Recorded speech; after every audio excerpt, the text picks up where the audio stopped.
याद करें, माँ के पावन शरण में प्रेम पुष्प अर्पित करें। हम सब भक्त हम सब ठाढ़ शरण में ना मैया, ठाढ़ शरण में माँ सब हम सब भक्त अर्जी में के लगावे कहवे हम सब ठाढ़ शरण में ना जननी, ठाढ़ शरण में। और कनी हमर चाची बहन सब जगह ताली के साथ सब हाथ उठाकर और ताली के साथ विनती सुनिए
के भाव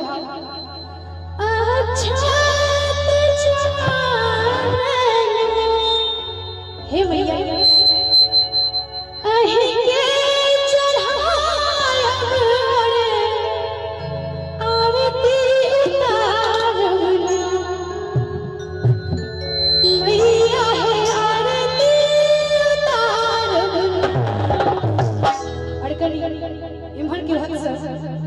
सब सच्चा हृदय से मांगे दरबार में छी, सच्चा दिल से मांगे दरबार में छी।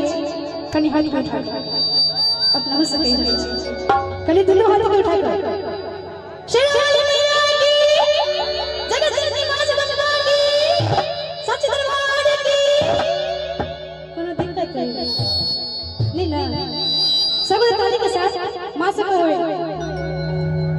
मां से आरती उतार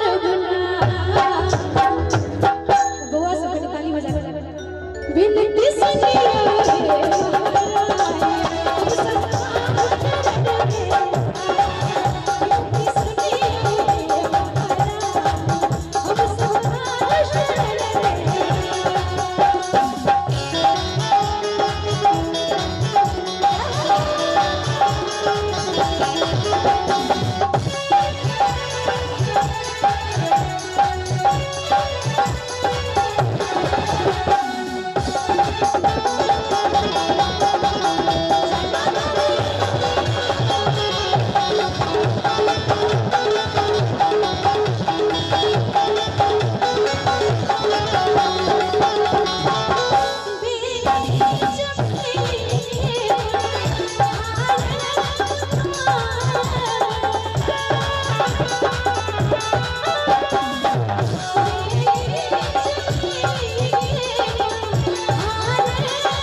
सब पूरा उमंग में माँ के चरण में रमे ताली के साथ विनती सुनिए